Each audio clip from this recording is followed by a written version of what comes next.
Assalamualaikum.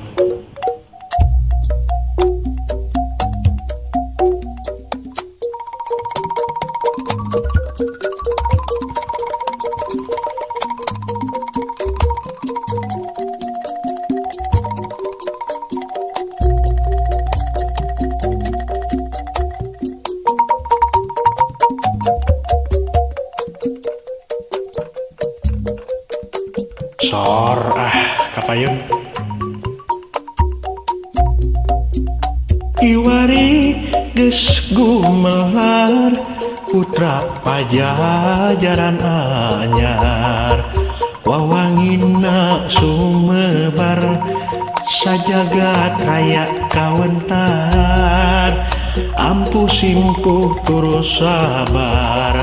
kasatiaan wiwitan nyukruk galur cacandran Siliwangi keur pananggehan kapahlawanan juru bakti perjuangan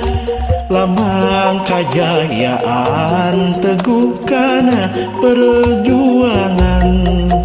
baheula kacapangan dina zaman galupakuan nuka masur pajajaran tempat payung keadilan ayeuna di kondangan numpes nu mawa paesan Siliwangi Ginanjar sengitnya buang kamasur wangsit pitutur nepungkeun asma nuluhur wawanena kaukur numpes ka jalan takabur kiwari geus gumelar putra pajajaran anyar wawangina sumebar sajagat raya kawentar ampu simpuh turus sabar kasatriaan wiwitan nukruk galur cacandran Siliwangi keur pananggehan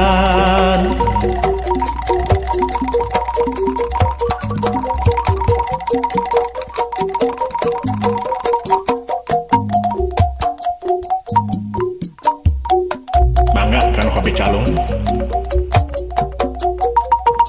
nyanggakeun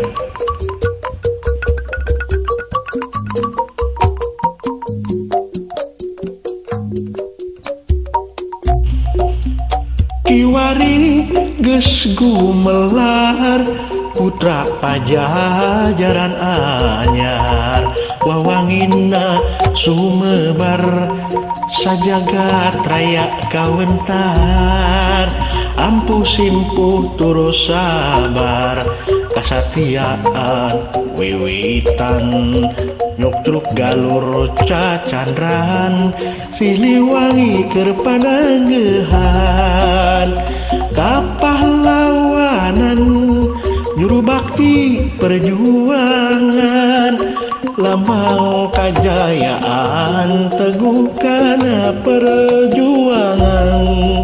baheula kacapangan dina zaman galupakuan nuka masur pajajaran tempat payung keadilan ayeuna di kondangan numpes nu bawa paesan Siliwangi Ginanjar sengitnya buang kamasur wangsit pitutur nepungkeun asma nuluhur wawanena kaukur numpes ka jalan takabur wangsit pitutur nepungkeun asma nuluhur wawanena kaukur numpes ka jalan takabur atur nuhun.